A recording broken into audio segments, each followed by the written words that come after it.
Hola a todos. Hoy os traigo, creo que un tema interesante. El tan traído y llevado autotune. Autotune, ni más ni menos que de la industria petrolera a los estudios y a los directos. Pero, ¿qué es autotune? Una definición más o menos acertada sería que es un hardware o un software que facilita la tarea de corregir la afinación de una melodía o línea musical. Veámoslo de una manera un poco abstracta. El sistema musical en Occidente está compuesto por 12 notas que se separan entre sí por intervalos de medio tono, también conocidos como semitonos. Por lo general, la mayor parte de las canciones que escuchamos usa una porción acotada de dichas notas que se denominan escalas. Si el tema está en re mayor, por ejemplo, consideraremos solamente 7 de las 12 notas como válidas. Si estas notas, estas notas son re, mi, fa sostenido, sol, la, si, do sostenido, notas que componen la mayor jónica de re. A pesar de que no tengamos ningún entrenamiento musical y debido a la cantidad de veces que escuchamos la misma escala una y otra vez en un contexto musical, nuestro cerebro está programado para entender que cuando algo está fuera de tono, falla la afinación. Cuando un cantante desafina, está en esencia cantando una nota que no pertenece a dicha escala. Esa nota puede estar en un semitono por debajo o un semitono por encima, o también puede estar entre medio, ya que entre dos semitonos hay un intervalo teóricamente infinito de frecuencias. Lo que hace autotune es permitirnos visualizar en la pantalla de un ordenador gráficamente en qué lugar cae cada nota que está siendo analizada. Y se nos da la posibilidad de llevar con ese software esa nota al lugar a donde pertenece.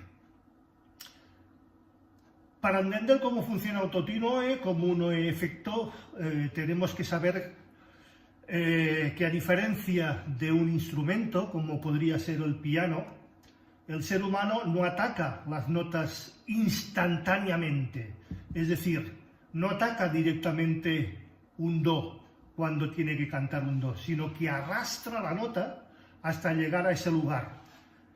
Esto sucede en un periodo muy corto de tiempo y es lo que hace que suene humano. El autotune, como efecto, lo que busca es que el ataque sea lo más rápido posible y busca emular cómo atacan las notas un piano o un sintetizador. Bueno, ¿qué importa cantar mal? El increíble origen del autotune, el efecto sonoro que devora la música actualmente, el trap, el reggaetón, el pop, el jazz, la electrónica, etc., pues cabe decir que si escuchaste casi cualquier tema musical durante los últimos 15 años, hay altísimas posibilidades de que hayas escuchado este fenómeno, el autotune. La herramienta de sonido basada en un método de exploración geofísica se ha convertido en un lugar común y provoca tantas críticas como adeptos. Dicen que Cher fue la primera, hace casi 24 años, en lo que hoy se considera uno de los singles más vendidos de la historia. En 1998 no era fácil prever, pero la producción de Believe supuso un viraje en la historia del pop. Antes del famoso estribillo, "Do you believe I love after love?", la voz de contralto de Cher se transformaba en un quiebro robótico, como perdida en una señal telefónica. Aquel efecto sonoro arrasó.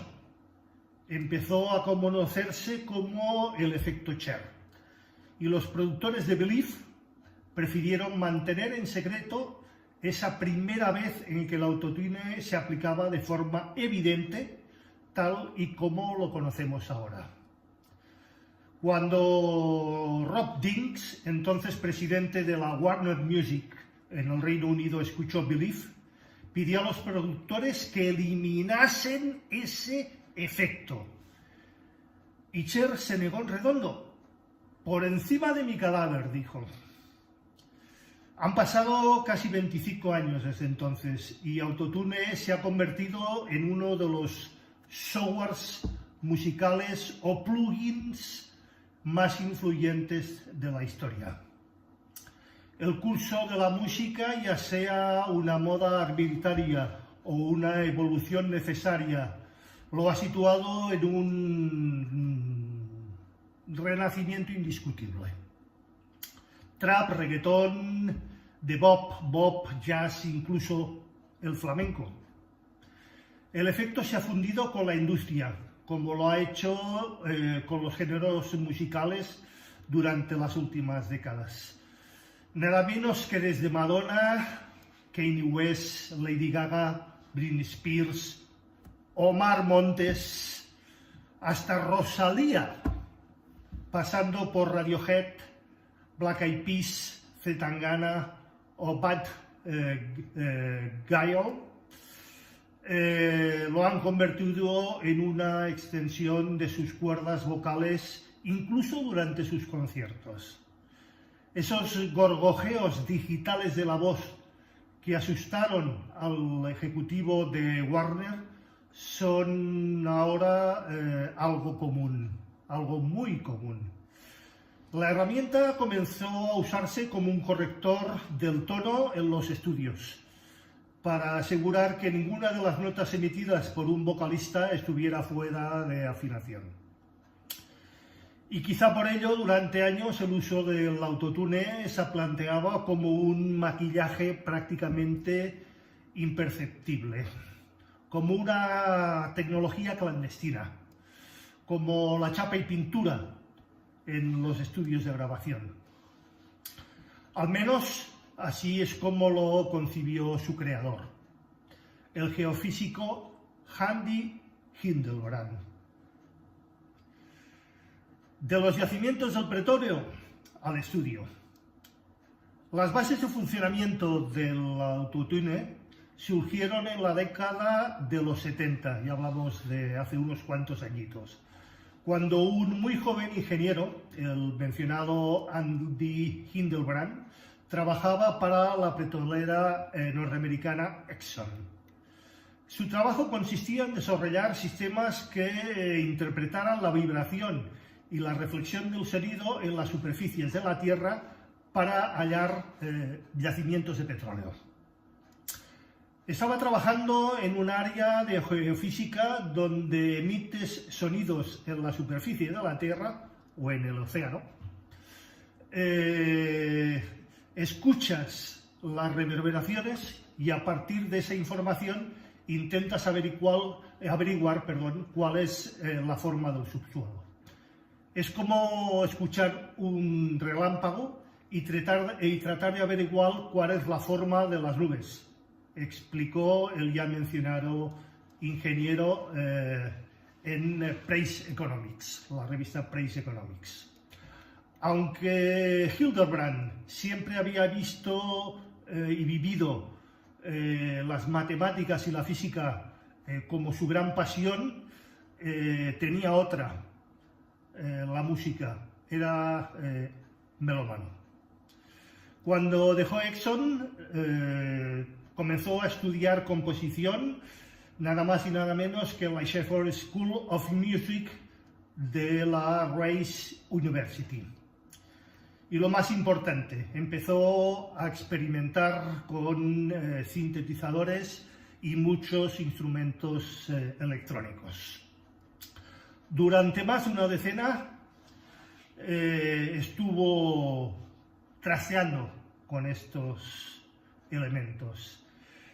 Y por casualidad, en una cena, alguien le bromeó y le pidió a Hildebrand que inventara algo que le hiciera cantar afinado. Y esa fue, en esencia, la semilla del autotune. Andy Hildebrand, más tarde Antares Audio, relacionó el tratamiento de datos sísmicos, acústicos, y su implementación en la geofísica como una herramienta que permitiera manipular las frecuencias y ajustarlas a una escala musical concreta. Durante 1996 inventó la primera versión del autotune en un equipo portátil. Comentaba, me lo quitaban de las manos. Al principio los estudios más importantes de Los Ángeles lo compraron para abaratar los costes de grabación. Las tomas y la postproducción interminables para conseguir una afinación uniforme ya formaban parte de la historia. Autotune había desterrado a los cantantes desafinados, incluso para algunos a todos los cantantes. Yo nunca uso autotune para que se nota, explicaba Harto Rodríguez, productor especializado en música urbana, que ha trabajado con artistas tan grandes como Zetangana, Rails B, Cariño o Pedro de la Droga. Lo uso a lo bestia, dice, para conseguir ese punto moderno en la voz, brillante y metálico, como de un robot, no como un corrector de la afinación. Rodríguez plantea la doble faceta de autotune, esa que le ha llevado a Time a incluir en su lista de los 50 peores inventos de la historia, hecho que yo comparto al 100%.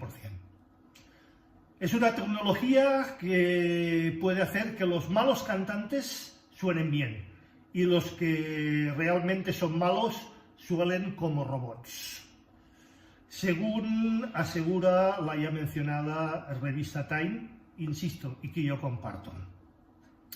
El autotune no hace que suenes bien, opina el productor Rodríguez. Sí es cierto que hay muchos artistas acostumbrados a cantar siempre con esta tecnología, pero esta no afecta al tempo ni a las melodías, no te va a arreglar la vida.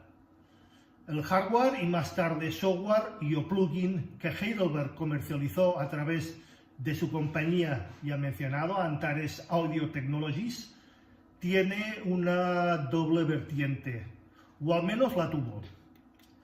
La de un recurso técnico para limpiar la voz y la de un recurso esotérico. Cuando la corrección de tono que ofrece el programa se ajusta al máximo, se aprieta, ocurre la magia, el efecto Cher. El sonido robótico, replicado y asentado por las mismas eminencias de la electrónica, como incluso Daft Punk. En el año 2000, el sencillo Native Song, interpretado por Milwaukee Al-Hansali en su álbum Production, fue el primero en utilizar autotune en toda y la totalidad de su letra. Estamos hablando ya del año 2000. Hoy casi todos los supervivientes del siglo XXI lo usan en mayor o menor medida. aunque reconocerlo todavía a muchos de ellos les caigan duras críticas. El ya mencionado cantante Omar Montes es un claro y puro ejemplo de ello. También conocido por haber ganado Supervivientes y por su relación con los Pantoja, el madrileño siempre ha defendido el uso de autotune como un recurso más. Dice, es un instrumento, como el que toca la guitarra o la flauta. A mí me gusta tocar el autotune. Eso lo explicaba Pablo Motos en su programa El Hormiguero. Es un instrumento musical que da un toque especial y que hay que saber utilizarlo muy bien. Si no, estás bien jodido. La gente tiene una idea errónea de autotune, comentaba el ya mencionado Montes. Las críticas que recibió por haberse filtrado un vídeo con su voz sin el tratamiento de estudio reflejan las ideas que asocian el autotune en el imaginario popular. La gente cree más en la técnica vocal y eso no es así, según él. La música depende mucho del flow personal y la performance que tenga el artista para grabar. Esto es lo que defiende Montes. Yo lo único que sé es que en la música hay que reinventarse y buscar la forma de llegar al público. Ahí tienes razón. Pero me recuerda a los años 60, cuando los músicos en Francia intentaron prohibir el sintetizador. Lo que ellos no vieron es que se pueden utilizar estas nuevas herramientas de una forma nueva, en lugar de utilizarlos solo para reemplazar los instrumentos que ya existen desde antes. Todo evoluciona muy rápido y cada vez hay más formas de grabar, insiste Montes. Partes de los ataques al autotune vienen por una premisa. La tecnología permite desafinar afinando. Ser cantante sin saber cantar. Y puede que no importe, porque el valor de ciertos géneros no reside en sus cualidades musicales, sino en lo extramusical. El estilo es lo que marca las pautas, apunta Harto Rodríguez. ¿Alguien se ha fijado alguna vez en la técnica vocal de los cantantes punk? No lo creo, porque no importa, dice Rodríguez. El estilo no lo demanda, no es necesario cantar bien. Lo que llega a la gente son otras cosas. La energía, la rabia, la actitud, los modos, las maneras. Si hablamos de música popular urbana, pasa algo parecido. Esa crítica de que es que la gente que hace trap no sabe cantar porque usan autotune. En algún caso puede ser, pero tampoco es imprescindible ser el mejor y más grande cantante. Insisto, según Harto Rodríguez. Si escuchas trap chungo y sucio, también buscas una voz así. Tampoco vas a esperar que una persona muy bien educada musicalmente y con una voz impecable se dedique al trap. Autotune is for pussies. Dicho de otra manera, autotune es para cobardes. Mientras que el invento de Heidelberg trascendía fronteras y géneros musicales, sus detractores alzaban la voz a principios de este siglo XXI. Por su origen, algunos músicos asocian autotune con la trampa en el estudio. el artificio para esconder una técnica vocal deficiente, unas melodías simples y encorsetadas en un canon de la afinación mainstream. En 2009, Jay-Z lanzó su sencillo DOA, Death of Autotune. El mismo año en que Christina Aguilera apareció públicamente con una camiseta que rezaba lo ya comentado anteriormente: Autotune is for pussies. El autotune es para cobardes, más o menos. Quien sepa inglés sabrá traducirlo mejor. Los críticos, y yo también, sostienen que el abuso de autotune ha matado y ha destrozado la disonancia, y con ella la imperfección de la voz humana, sobre todo en la música en directo. Si desaparecen todos los sonidos que se encuentran fuera de una escala escogida, no hay espacio para la espontaneidad, el vibrato natural, la ondulación de la voz y la expresividad. Un canto plástico, uniforme y sintético. Eso es para muchos, y también para mí, un uniforme sintético. Y el oído colectivo terminará por rechazar lo que escape de esos parámetros, o al menos eso esperamos. Para Nacho Marco, ingeniero de sonido, productor, DJ y profesor en la Escuela de Berkeley, Valencia, estas críticas no solo son demasiado conservadoras, sino poco fructíferas. Según él, es una herramienta en la que todo el mundo tiene acceso, y cada vez es más fácil y más barato acceder a ella. Democráticamente, la gente joven lo ha asimilado como la voz del momento. Si las cosas gustan porque sí, no se pueden hacer nada en contra de eso. Son las tendencias.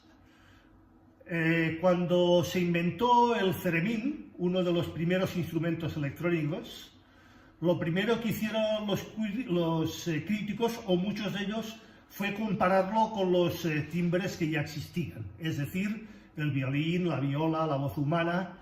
Dijeron que no estaba a la altura, simplemente comparándolo con lo preexistente.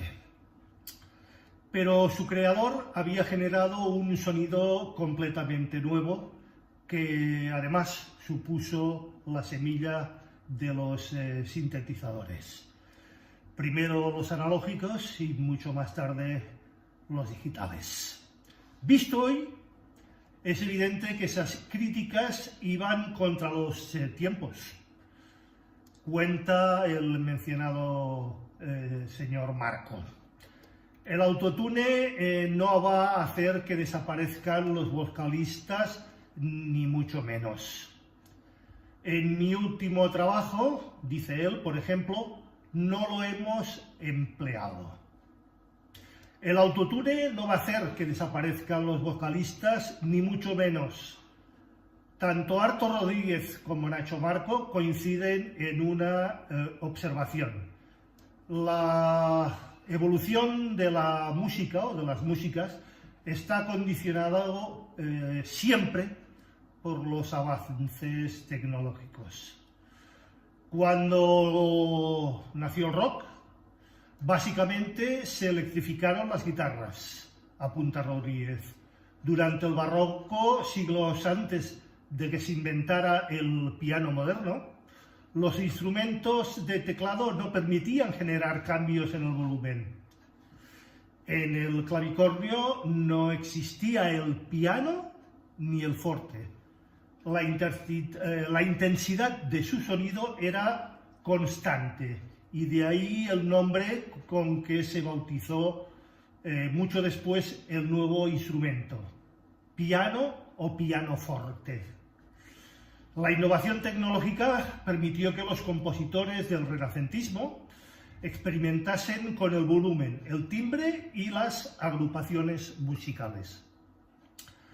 Probablemente la invención del piano o la creación de cuerdas sintéticas, las orquestas cada vez más numerosas marcaron la deriva de la música occidental y en más sentidos de los que pudiéramos imaginar.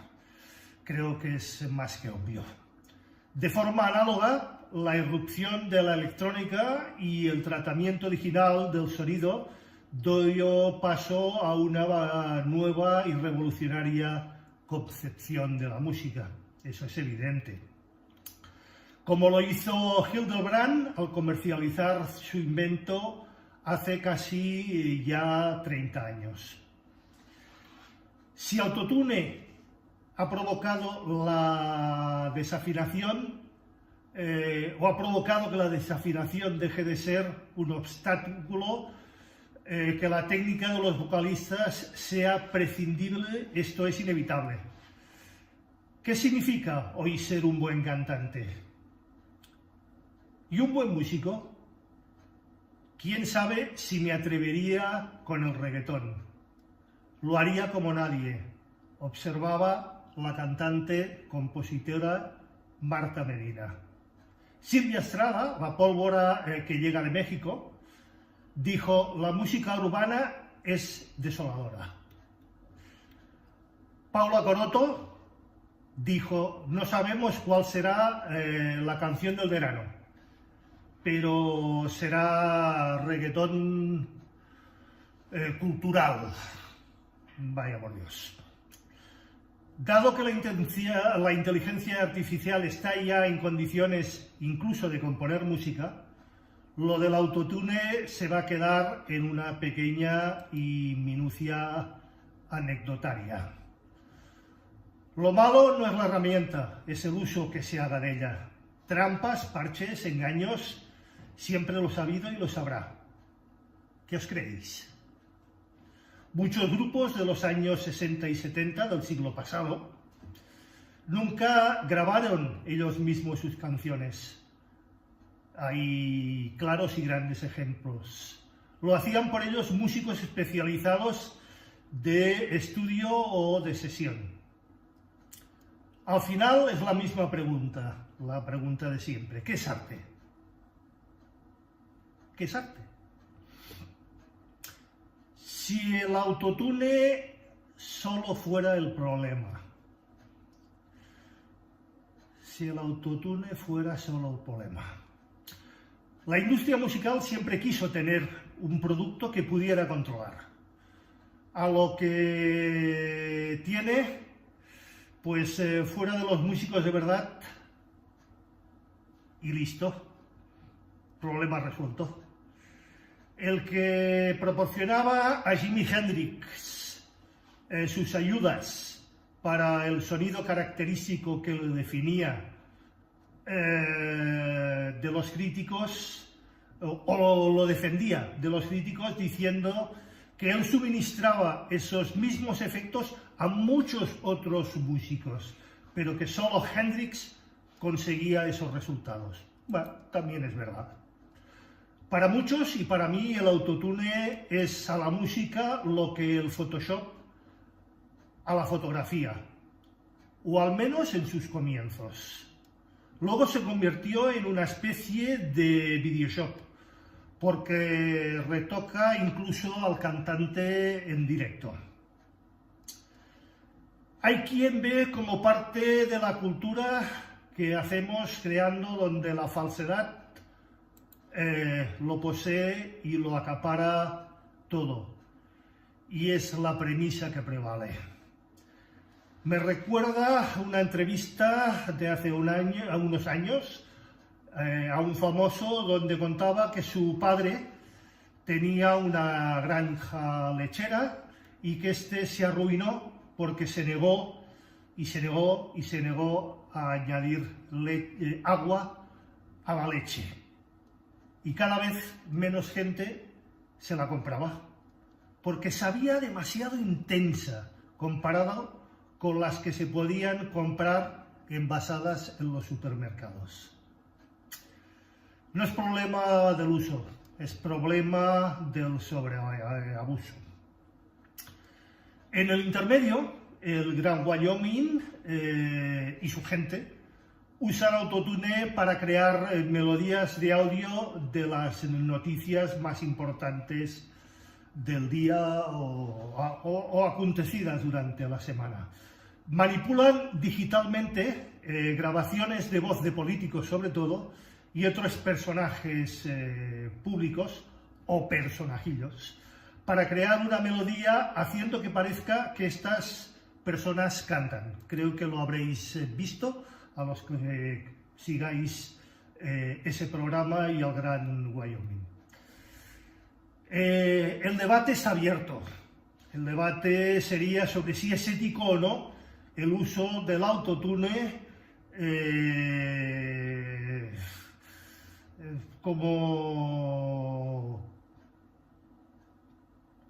como dónde deberíamos poner la línea roja o dónde deberíamos plantar la bandera. ¿Dónde está la línea roja? ¿Es ético grabar más de una toma en cualquier interpretación musical? ¿Es ético usar efectos que no pueden ser replicados en las interpretaciones en vivo? ¿Es ética la grabación multipista cuando ésta está más allá de lo que se puede conseguir por una banda en vivo? ¿Es ético el uso de microfonía o la suma de unidades samplers en una batería que nunca va a sonar en directo tan contundente o no debería de sonar en directo y sin amplificación tan contundente? Todas estas preguntas, en mayor o menor medida relativas al uso o abuso del autotune, ciertamente tienen que ver con la filosofía que tengamos cada uno de nosotros de la música. Mucha gente piensa que la música grabada es una forma de dejar registro para la posteridad, que no necesariamente tiene que ser la representación fiel de esas interpretaciones en vivo, sino que tienen que sonar lo mejor que pueda. Bueno, por otro lado, existe gente como yo que piensan que la música grabada tiene que parecerse lo más posible a la música en vivo, y no estarán ni más ni menos equivocados, creo, los que así lo crean. Los demás, bueno, es su opinión. Las desventajas del autotune. Muchos de sus verdaderos problemas es que crean expectativas falsas sobre la percepción de la música que escuchamos. Hoy por hoy, a nivel profesional, el autotune se usa hasta con cantantes que no lo necesitan absolutamente para nada. Es un estándar de la industria y genera interpretaciones machatas y predecibles. Todo suena igual. Siguiendo la analogía del Photoshop, que sienta modelos en la belleza que frustran a las personas y que no pueden encajar en los estándares mínimos, el autotune genera una expectativa que en todo tiene que estar perfectamente afinado. O está mal. La realidad es que ningún cantante canta con el nivel de la perfección. Por supuesto, muy lejos de lo que se puede lograr utilizando autotune. Por lo menos por lo que hoy por hoy son los robots, sí, pero no los humanos. Los humanos tenemos y tienen, por muy buenos cantantes que sean, sus limitaciones. Algunos ejemplos de esto podrían ser que el autotune se usa extensivamente en las fases de definición y en los castings de muchos de los grandes concursos en televisión. Esto quiere decir que ni siquiera los cantantes que están vendiendo como que son la panacea y que cantan de la de Dios, pueden estar a la altura de lo que se espera de ellos en cuanto a canto y a la afinación, evidentemente en crudo, en directo o a capela, que se suele decir. Esto no es porque canten mal, sino porque no cantan con el molde, la perfección edulcorada y lo que la televisión nos pretende vender. También es usado hasta hartarse en series como Glee y en muchos casos con cantantes que pueden afinar perfectamente, como ya he mencionado antes. Las consecuencias directas de ese tipo de comportamientos vienen por el lado de la generación de personas que creen, acostumbrados a un nivel de imperfección inalcanzable, pues que estas herramientas deben ser utilizadas.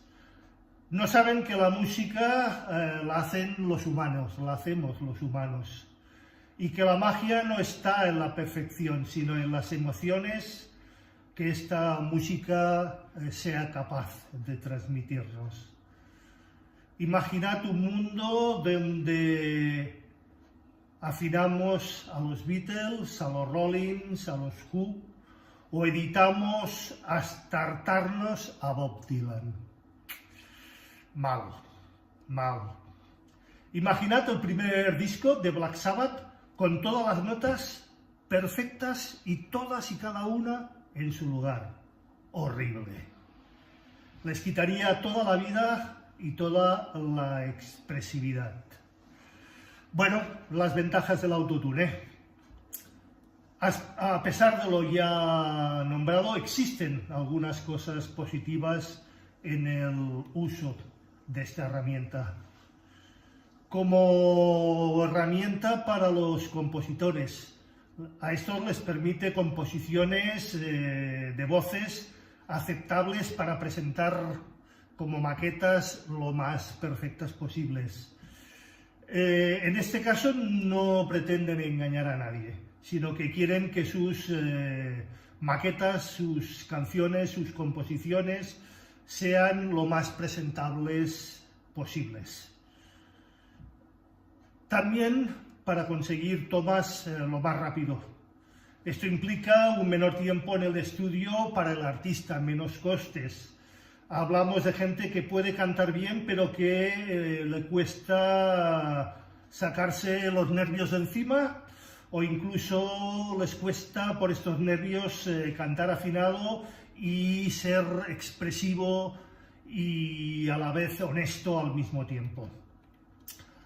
También para corregir errores puntuales. Esto evita tener que volver a grabar una y otra vez, takes y retakes, o incluso toda una obra por minúsculos erróneos fácilmente corregibles con el uso del autotune o, cuidado, algunos otros softwares que también existen similares.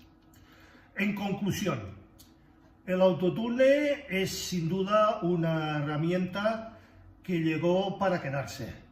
Se vislumbra un futuro cercano en el que no se use la corrección intensiva tanto en las voces como incluso en el resto de instrumentos. Bueno. Plantea un debate interesante, lo sigue planteando, como lo planteó en su momento la grabación multipista o la incorporación de los sintetizadores y los ordenadores al mundo de la música y del sonido. Hoy todo es digital. Creo que es una herramienta que puede ser usada para cosas muy interesantes, más allá de los mencionados defectos y de las imperfecciones y desventajas ya comentadas y que este elemento presenta. Lo único que diría es que al usarla tendríamos que tratar de ser cautelosos y éticos y no dejar que las tendencias nos consuman y nos hagan conformar un molde preestablecido, todo igual, todo idéntico, todo tal cual lo piden las nuevas generaciones. Como ya os he dicho, Cher lo utilizaba y hace años. Y ya sabéis, si os gusta lo comentado, os gusta el canal, suscribiros, dadle a like, compartid mis posts y mi canal y recordad darle a la campanilla gris para manteneros al corriente de todas las novedades. Gracias y hasta el próximo post.